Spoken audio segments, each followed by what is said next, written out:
Hi, my name's Ilma and welcome to my channel. I've been posting Christian blogs 12 straight years every day. Today I'd like to share Exodus 13 verses 17 to 22. Here's the word of God. When Pharaoh let the people go, God did not lead them by way of the land of the Philistines, although that was near. For God said, "Lest the people change their minds when they see war and return to Egypt." But God led the people around by the way of the wilderness toward the Red Sea, and the people of Israel went up out of the land of Egypt equipped for battle. Moses took the bones of Joseph with him, for Joseph had made the sons of Israel solemnly swear, saying, "God will surely visit you, and you shall carry up my bones with you from here." And they moved on from Succoth and encamped at Etham, on the edge of the wilderness. And the Lord went before them by the day in a pillar of cloud to lead them along the way, and by night in a pillar of fire to give them light, that they might travel by day and by night. The pillar of cloud by day and the pillar of fire by night did not depart from before the people. Exodus 13, 17 to 22. And here's the poem I wrote inspired by those verses. The longer way towards the wilderness. After the Egyptians released the Israelites, God led his people.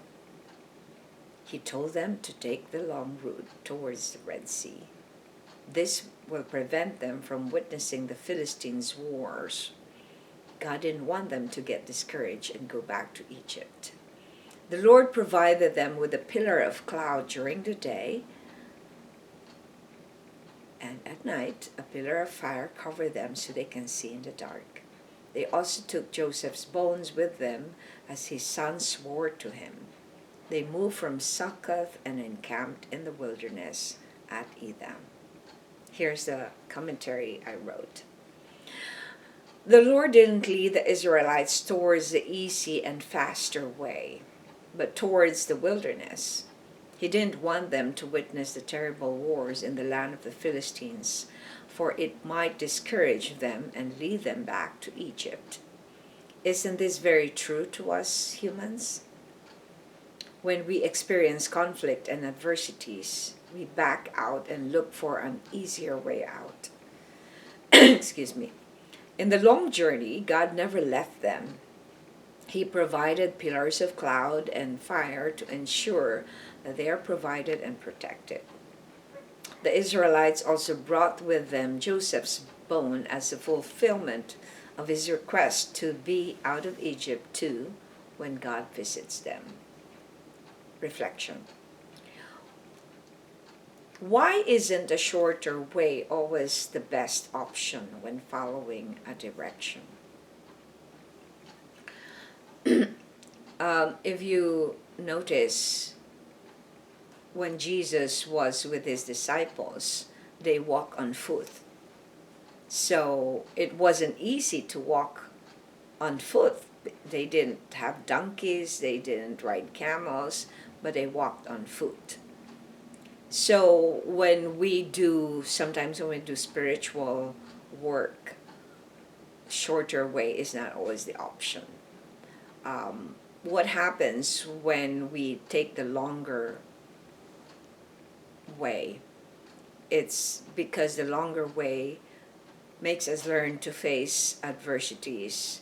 It makes us learn to depend on God more. It makes us learn to not follow our selfish nature, which is to just be instantly gratified.